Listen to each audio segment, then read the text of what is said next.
हरी हरी। एक बार भगवान विष्णु और माता लक्ष्मी लोगों की परीक्षा लेने के लिए ठंड के मौसम में जब मूसलाधार बारिश हो रही थी तो संध्या के समय में बहुत ही बूढ़े स्त्री और पुरुष का रूप धारण करके पृथ्वीलोक में आ गए और नगर में धनी सेठ के घर जा पहुंचे। वहां दरवाजा खटखटाने लगे। दरवाजा खोलकर सेठ जी ने जब उन्हें देखा तो बिगड़ कर बोले, अरे तुम कीचड़ में सने पाँवों को लेकर सारे घर में मिट्टी फैला दोगे, चलो जाओ यहाँ से। सेठ जी, हम इस रात में कहाँ जाएंगे? वृद्धा जो माता लक्ष्मी थी उन्होंने गिड़गिड़ाते हुए कहा कि ठंड से प्राण निकल जाएंगे, कहीं ठहरने की जगह भी नहीं है, थोड़ा सा आप जगह दे दो। परंतु सेठ ने द्वार बंद कर दिया। वृद्ध बने विष्णु भगवान ने दोनों को नजर दौड़ाई और उन्होंने देखा कि एक झोपड़ी में से रोशनी आ रही है। उन्होंने लक्ष्मी जी से कहा, चलो वहीं पर चलते हैं। लक्ष्मी जी ने कहा, जब इतने बड़े सेठ के यहाँ हम लोगों को रहने को नहीं मिला तो उस टूटी फूटी झोपड़ी में हमें कहाँ रहने को मिलेगा। तब विष्णु भगवान ने कहा, वृद्ध बोला, कुछ भी हो, मुझे अब तो चला भी नहीं जा रहा है। उन्होंने आगे बढ़कर द्वार खटखटाया। दूसरी क्षण हाथ में दिया थामे एक मैली फटी साड़ी पहने एक स्त्री ने द्वार खोला। उन दोनों को दशा देखते हुए करुणा भरे स्वर में बोली, हाय हाय, आप लोग इस अंधेरी रात में कहाँ भटक रहे हैं? आइए आइए, भीतर आ जाइए। उन्हें सहारा देकर वो भीतर ले गई। छोटी सी कोठरी में दो फूटी फूटी चारपाई पड़ी थी। उनमें से एक को खाली कर कर स्त्री ने उन्हें बैठा दिया। दोनों के कपड़े से जल छूकर कोठरी गीली हो चली थी, परंतु उस स्त्री ने उसकी तनिक भी चिंता नहीं की। जल्दी जल्दी अंगीठी जलाकर उसको तपाने लगी। फिर फिर अरगनी से दो पुराने धुले हुए कपड़े लाकर बोली, बाबा आप लोग अपने गीले कपड़े उतार कर इन्हें लपेट लो। क्या करूं, मैं बहुत गरीब हूँ, इससे इन्हें दो कपड़ों में ही गुजारना करना होगा। आपके कपड़े निचोड़कर मैं फैला दूंगी।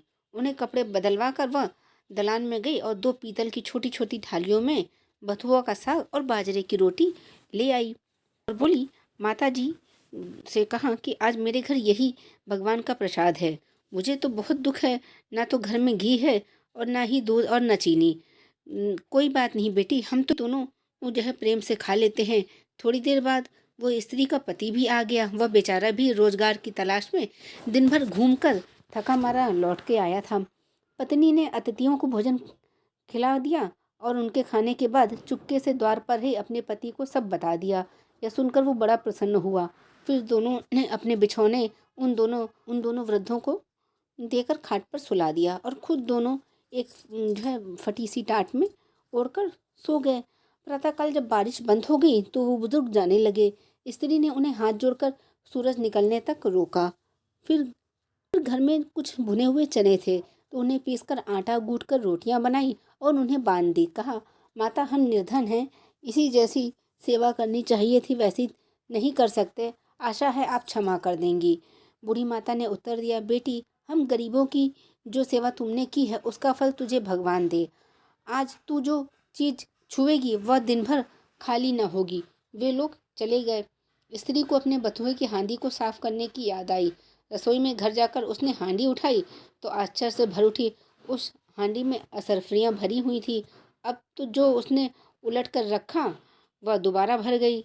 वह उन अशर्फियों को उठाकर रखती और हांडी में फिर से भर जाती। दिन भर उसकी कोठियाँ असरफियों से भर गईं। बस फिर तो उसके पति उन असरफियों को बेचकर बढ़िया सा मकान ले लिया और एक कपड़े की दुकान रख ली। उसके पति ने एक जो है कपड़े की दुकान भी खोल ली, घोड़ा गाड़ी खरीद ली। वो सुखपूर्वक रहने लगे। उस सेठ को यह जब समाचार मिला कि उसके घर निर्धन पड़ोसी के घर एक ही रात में वो अमीर हो गए तो उसने उस स्त्री और उसके पति को बुलाकर कारण पूछा। स्त्री सरल स्वभाव की थी, उसने सारी बात बता दी। अब तो सेठ और सेठानी को रात दिन यही चिंता रहती कि किसी प्रकार से वो करामाती बुढ़िया बुढ़िया मिल जाएं तो उसका घर भी असरफियों से भर जाए। देवता लोग तो इच्छा करते ही मनुष्य के हृदय की बात जान लेते हैं। तो एक रात बहुत जोर से बारिश हो रही थी और ओले भी पड़ रहे थे।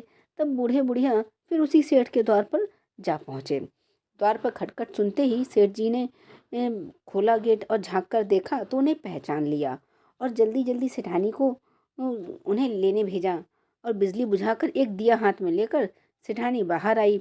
झूठी ममता दिखाकर बोली, हाय हाय बाबा, तुम कहाँ भटक रहे हो? आओ अंदर आ जाओ। घर में सबसे टूटी चारपाई पे उन्हें बिठा दिया। घर में अनेकों गर्म वस्त्र होते हुए भी उनके लिए फटे पुराने कपड़े ले आई और बोली, बाबा घर में इस समय यही उपस्थित है। फिर उनसे बिना पूछे ही सबसे घिसी पुरानी थालियों में बथुए का साग और बाजरे की रोटी भी ले आई। ओढ़ने को 2 फटे कंबल भी उसे कहीं से दे दिए और फिर सेठ सेठानी भी उसी कमरे में गद्दे बिछाकर धरती पर लेट गए। सवेरे अंधेरे ही जब दोनों बुजुर्ग जाने लगे तो सेठानी ने चना पीस कर रोटी बनाई और उसके लिए बांध दी। बोली, माता हम बड़े दरिद्र हैं, आपकी सेवा न कर सके, आशा है आप हमें क्षमा कर देंगी। उन्होंने भी वैसे ही किया जैसे वो गरीब महिला ने किया था। वो तो सच में गरीब थी, लेकिन ये तो गरीब नहीं थे। बूढ़ी ने कहा, बेटी जैसी सेवा तूने की है उसका फल तुझे भगवान देगा। हाँ, आज तू जिस काम को हाथ लगेगी वो दिन भर में समाप्त ना होगा। उन लोगों के जाते ही सेठानी में झगड़ा हो गया। सेठ चाहता था कि बटुए की हांडी मैं खोलूं और सेठानी चाहती थी कि मैं खोलूं। अंत में दोनों एक साथ ही हांडी पकड़ी। इसी छीना झपटी में हांडी टूट गई और कमरे में बथुआ ही बथुआ बिखर गया। सेठानी झाड़ू लेकर कमरा धोने लगी। जब वो कमरा साफ करती, कमरे में तुरंत ही बहुत सारा बथुआ बिखर जाता। सवेरे से संध्या तक उसका कमरा साफ करना उसको पड़ा। इसीलिए कहा गया है कि जैसी नियत होती है वैसे ही भगवान फल भी देता है। इसलिए हमेशा अच्छी सोच के साथ आपको आगे बढ़ना चाहिए।